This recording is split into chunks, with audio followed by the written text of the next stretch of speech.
हाँ, तो case study 3 को हम एनालाइज करेंगे। दो चार चीजें आप लोगों को मैं बता देता हूँ कि क्या क्या आपको देखना है इसके अंदर। एक चीज तो ये है कि जब भी किसी भी व्यक्ति का रिलेशनशिप डिस्टर्ब होता है, रिलेशनशिप के लिए आप लिख लीजिए। पहले तो जो दिशा है रिलेशनशिप की वो साउथ वेस्ट की है, ये हम लोगों को मालूम है, सबको पता है। उसको तो अपन देखेंगे ही देखेंगे। उसके बाद नॉर्थ ईस्ट देखेंगे क्योंकि उसके 180 डिग्री पर है। एक रिलेशनशिप में जो बॉन्ड होता है, जो कनेक्ट होता है, वो हम देखते हैं ईस्ट से,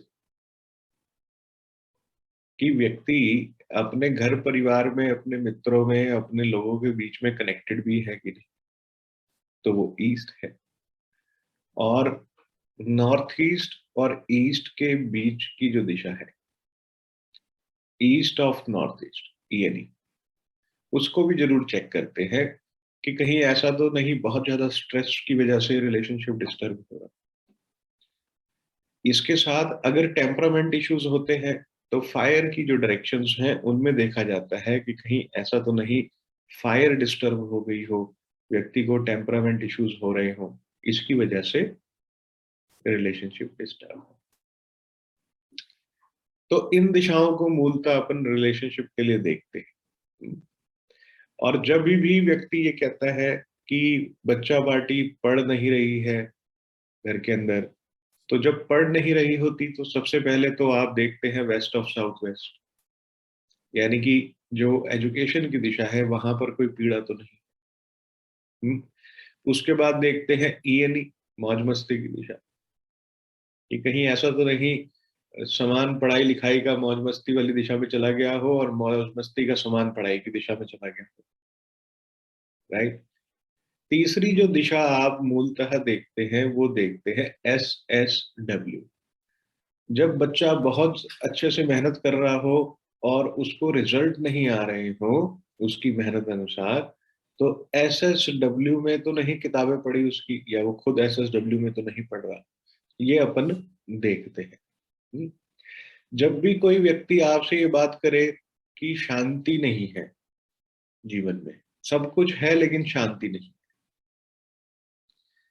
तो प्रैक्टिकली तो जीवन है तो शांति होना मुमकिन ही नहीं है, ये तो प्रैक्टिकल है। और इम्प्रैक्टिकल ये है कि शांति की तलाश में सब कुछ बेच बाच के जंगलों में चले जाओ। हाँ, पहले तो शादी कर लो, सबसे बड़ा तो तुमने शांति का निमंत्रण दे दिया है शादी करके। ठीक। अब जब शादी हो ही गई है तो अब काहे शांति शांति चिल्ला रहे हो। हाँ, तो शादी होने का मतलब ये है अशांति, फिक्स। अगर क्लाइंट ये कहे कि मेरा मन शांत नहीं रहता है, तो पहले मैं ये पूछता हूँ शादी हो गई है आपकी? अगर वो कहता है हाँ हो गई, तो फिर वास्तु वाले के पास भी सोल्यूशन नहीं है, ये फिक्स है। हाँ, इसमें हंसने की बात नहीं, ये प्रैक्टिकल है। तुमने तो सबने, जिसने शादी की है उसे मालूम ही होगा। ठीक। पर फिर भी अपन कोशिश करके देख लेते हैं। ठीक। तो साउथ की जो डायरेक्शन है रिलैक्सेशन की, उसको चेक कर ली। फिर शांति क्यों नहीं है ये जानना भी बहुत जरूरी है। क्या इसलिए शांति नहीं है कि घर के लोग जो है इज्जत नहीं देते, रिस्पेक्ट नहीं देते? तो जब अपने से बड़ों को रिस्पेक्ट नहीं मिलती है घर में, तो उस अशांति का कारण होता है साउथ वेस्ट डिस्टर्ब। ठीक। उस अशांति का या किसी भी अशांति का एक कारण ये भी होता है कि ईस्ट ऑफ साउथ ईस्ट का डिस्टर्ब हो जाना। मंथन। ओ भैया दीपेश जी, लिखिए। मुझको देख के कुछ नहीं मिलेगा, आप लिखिए, मैं लिखा रहा हूँ, बाद में इन्हीं नोट्स को रेफर कर रहा होगा। ठीक। तीसरा कारण ये होता है शांति का कि कहीं ऐसा तो नहीं व्यक्ति डिटॉक्सिफाई नहीं हो रहा। डिटॉक्सिफिकेशन दो तीन प्रकार की होती है। एक तो होती है कि जब व्यक्ति को कॉन्स्टिपेशन हो जाती है तो भी वो शांत रहता है ना। दूसरी डिटॉक्सिफिकेशन होती है जब इमोशंस उसके, जब उसके अंदर इमोशंस की ग्रंथि बन जाती है, या कहें कि उसके पास्ट में जीवन में कुछ ऐसा घटित होता है कि वो उससे बाहर नहीं आ रहा। तो जो अच्छा माहौल होता है वो उसको भी इंजॉय नहीं करता है, ये सोच के कि कहीं ऐसा तो नहीं दोबारा हो जाए ऐसा, या तिबारा हो जाए, या फिर कोई ऐसा इवेंट लाइफ में हो जाए कि उसको फिर से सेटबैक लग जाए लाइफ में। तो जीवन में सेटबैक्स लगना भी जरूरी है, तभी व्यक्ति संभलता है, ये ध्यान। अगर सब कुछ आगे आगे ही चल रहा हो, हाँ, तो मजा भी नहीं आता लाइफ में। तो इसलिए थोड़े बहुत सेटबैक्स आते रहने चाहिए, because they are to give you lessons in life. ये जीवन में आपको लेसन्स देते हैं सेटबैक्स। तो अगर सेटबैक लग रहा है तो इट्स ओके, लगने दो, क्या दिक्कत है। ठीक, हाँ, कोई बात नहीं, पढ़ लो, डजेंट मैटर कौन आ रहा है कौन जा रहा है, कोई फर्क नहीं पड़ता। पढ़ाई करें आप, आपका फोकस आपकी पढ़ाई पे होना चाहिए। ठीक, तो अभी आपको क्या करना है, अभी आपको लिखना है, क्लाइंट की पीड़ा को लिखना है। अपन देखेंगे केस स्टडी 3 में क्या पीड़ाएं हैं उनकी, और अकॉर्डिंगली हम उपचार देंगे। अब तो आपको पकड़ते में आ रहा होगा। बिल्कुल इस बात के नोट्स बना लीजिए कि जरूरी नहीं है इसकी 16 की 16 दिशाओं में आपको ट्रीटमेंट्स करने हैं। ये अपनी रूल बुक से हटा दीजिए कि पूरी 16 की 16 दिशाओं में ही ट्रीटमेंट करना है, नहीं। जो जितना आपको लिखाया है क्लाइंट ने, उसको दिशाओं के अनुसार चिन्हित करें, उन दिशाओं में जाएं, देखें वहां जो दोष है, जो भी तत्व वहां के तत्व को दूषित कर रहा है उसको फिल्टर कर दीजिए, हटा दीजिए वहां से। सबसे बेस्ट रेमेडी होती है रीलोकेशन, जो एंटी तत्व होता है उसकी। अगर आप रीलोकेट नहीं कर सकते तो फिर ट्रीटमेंट्स की। क्लियर, ये दी बेस्ट है रीलोकेट करना। Relocation is the best. चलिए, अब अपन आगे देखते हैं कि केस स्टडी क्या कहती है।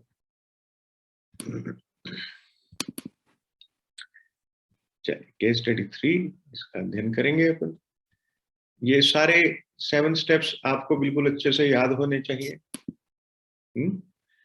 केस स्टडी 3 में इनकी एफआईआर क्या है, इनकी रिपोर्ट क्या है। Major relationship issue, husband believe that he is not being respected in family and is just for a sake of making money।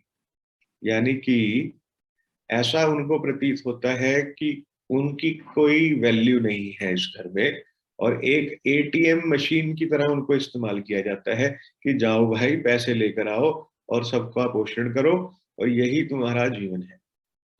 तो इससे आपको क्या लगता है, देखिए पहले तो चिन्हित कीजिए मेजर रिलेशनशिप इशू। रिलेशनशिप आ गया, जैसा हमने अभी समझा, रिलेशनशिप को राउंड ऑफ करें और उन दिशाओं को लिखें जो आपको लगता है कि पीड़ा दे रही हो। अब हस्बैंड्स को तो वैसे भी लगता है, ये तो स्वाभाविक है कि उन्हें इज्जत नहीं मिल रही, क्योंकि वो जीजे भी होते हैं और जीजों को तो कहाँ इज्जत मिलती है। तो husband believe that he is not respected. तो लिखें कि ऐसा व्यक्ति को कब लगता है, ऐसा हो सकता है कि व्यक्ति को कोई भ्रम हो, भ्रमित हो व्यक्ति की उसको रिस्पेक्ट नहीं मिल रही है और घर के लोग रिस्पेक्ट दे रहे हो।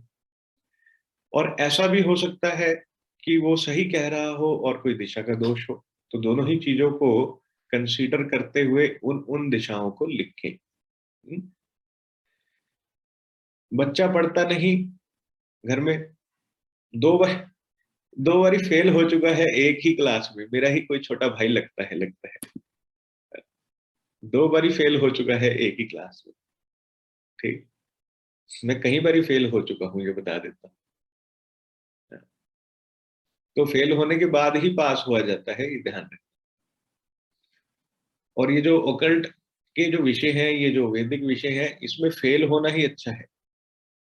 जरूरी नहीं हर बारी आप पास हो, इसमें कभी कभार फेल हो जाए तो अच्छा है, ताकि गुरुदेव के साथ समय बिताने का मौका मिल जाता है।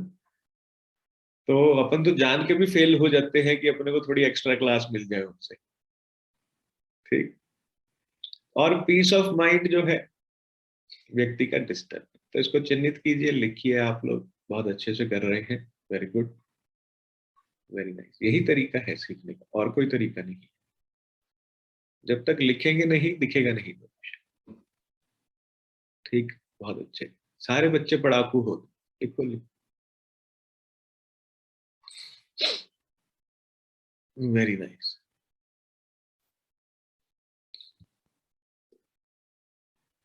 लिखा सब लोगों ने?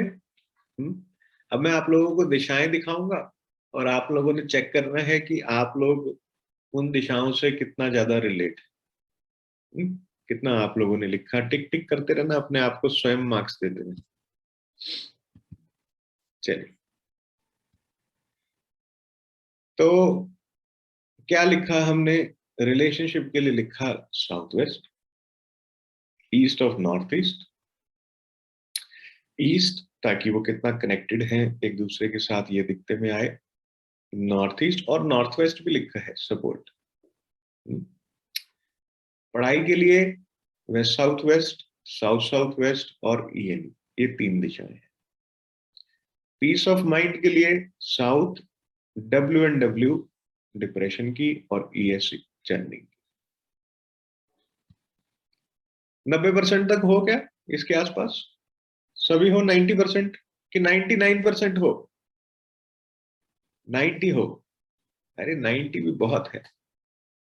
कई सारे ऐसे महान वास्तु वाले हैं जो 20% भी नहीं होते इनके आसपास, बस गए और वो कंपास निकाली और घूमते रहे घर के अंदर और करते रहे, इधर चेप दिया उधर चेप दिया। हाँ, बड़ा गड़बड़ कर देते हैं भाई। ये जो होते हैं इस प्रकार के वास्तु वाले, इनको धन्यवाद करना चाहिए आप लोगों को। धन्यवाद क्यों करना चाहिए? क्योंकि ये वो वायरस है जो गलत करेंगे और फिर आप जैसे एंटीवायरसेस के पास लोग आएंगे। नहीं समझ रहे? तो इनको धन्यवाद करो कि बहुत शत शत नमन आपको, क्योंकि सामने वाले व्यक्ति को एक तो बिलीव हो ही जाएगा कि यार वास्तु काम करता है। चाहे चलता काम बंद हो गया हो, वास्तु वाला आया था काम बंद कर गया, आप कोई बढ़िया वाले के पास जाओ जो दोबारा से चलाएगा, तो उसका बिलीफ सिस्टम तो इग्नाइट हो जाएगा। उसको ये तो समझ में आ जाएगा कि वास्तु काम करता है अच्छे से, है ना?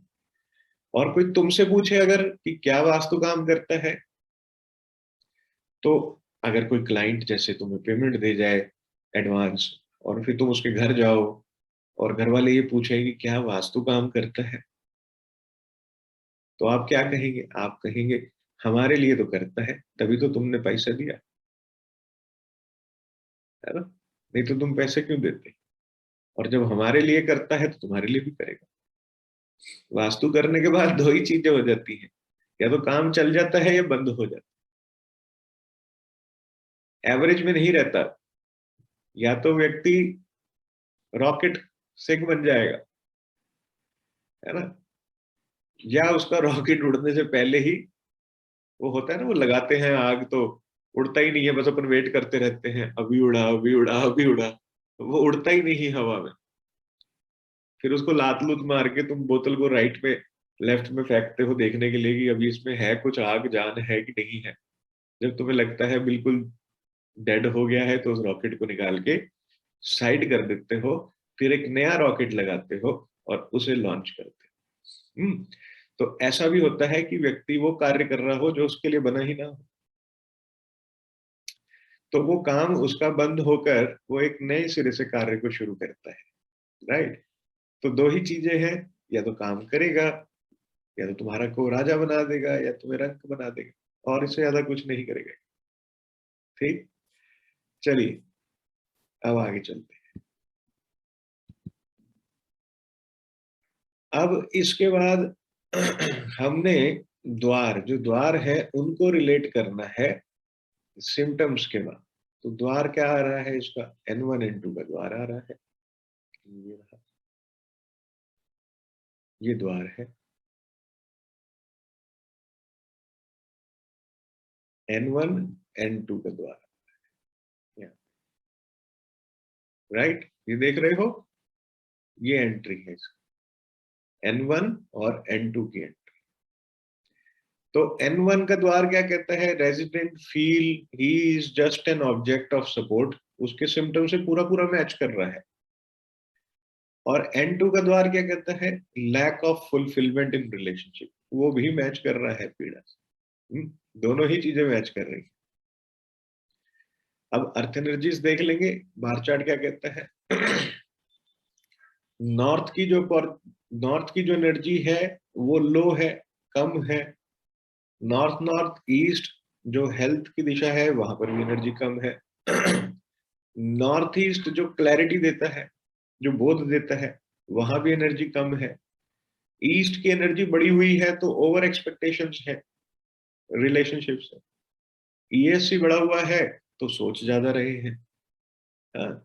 साउथ साउथ ईस्ट कॉन्फिडेंस में कमी आ रही है, बच्चा फेल हो गया ना 2 बारी। साउथ शांति की तलाश कम, को तलाश ज्यादा है, शांति कम है, एनर्जी लो है। रिलेशनशिप वैसे ही इनके डगमगाए हुए हैं, एनर्जी लो है। प्राप्तियों की तलाश में है, बड़ी बड़ी प्राप्तियां चाह रहे हैं, मिल नहीं रही। और डिप्रेशन तो पूछो नहीं, एनर्जी हाई है। तो सोच सोच के ग्रंथियां बना ली हैं इमोशनल, कि मेरे साथ ये, मेरे से रोंदू राम, है ना, रोते ही जा रहे हैं, रोते ही जा रहे हैं।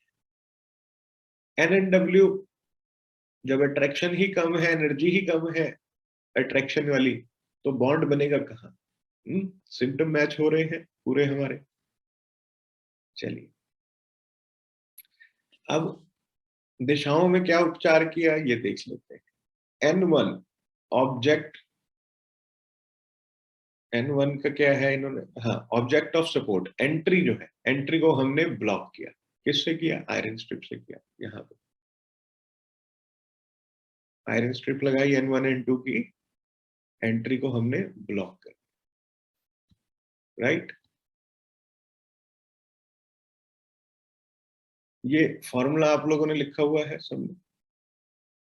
उसके बाद नॉर्थ ईस्ट की एनर्जी जो लो है उसको अपन बैलेंस करेंगे। कैसे करेंगे, कोई व्हाइट कलर, कोई ब्लू कलर उसमें ऐड कर देंगे, कुछ नहीं तो हेलेक्स, है ना।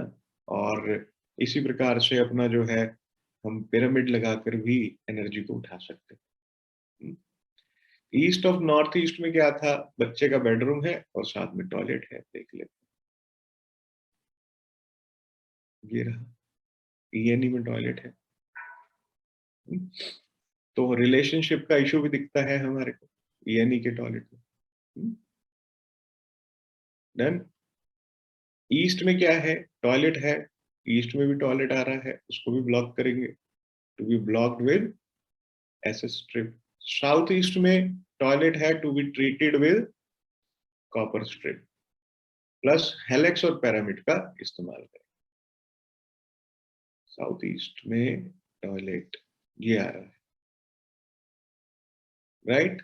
उसके बाद किचन बर्नर भी देखिए कहाँ आ रहा है, साउथ वेस्ट में किचन बर्नर आ रहा है और रिलेशनशिप में आग लगी हुई है ना। नॉर्थ वेस्ट में भी टॉयलेट आ रहा है सपोर्ट की दिशा में, वहां भी पीड़ा है। तो क्या किया, साउथ ईस्ट का जो टॉयलेट है उसको हमने कॉपर की पत्ती से ब्लॉक किया। साउथ में हमने एक रेड रोजेस क्यों लगाए साउथ में, ताकि रिलेशनशिप में कंपैशन फील हो। रेड रोजेस की एक वो फोटो लगा देते हैं वहां पर। साउथ साउथ वेस्ट में बच्चों की किताबें पड़ी थी तो उनको वहां से हटाया और उसको साउथ ईस्ट के कमरे में रखा। साउथ वेस्ट की किचन को ट्रीट किया येलो जैसलमेर पत्थर से, नीचे लगाया चूल्हे के, हेलेक्स और पैरामिड का इस्तेमाल किया। वेस्ट साउथ वेस्ट में एक वॉशिंग मशीन पड़ी थी, वेस्ट साउथ वेस्ट में यहाँ पर। तो उस वॉशिंग मशीन को हमने यहाँ से हटाया, रिलोकेट किया और ईस्ट ऑफ साउथ ईस्ट में एक टॉयलेट है, वहां पर रखवाया। नॉर्थ वेस्ट में क्या था?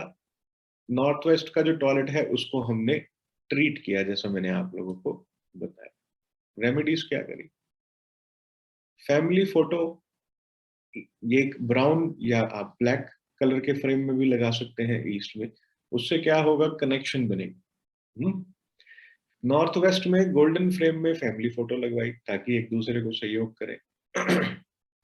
फैमिली फोटो इन वेस्ट साउथ वेस्ट, ताकि west south west know how की दिशा है, व्यक्ति को बोलचाल की सलीका है, परिवार में कैसे रहते हैं ये उसको बोध हो।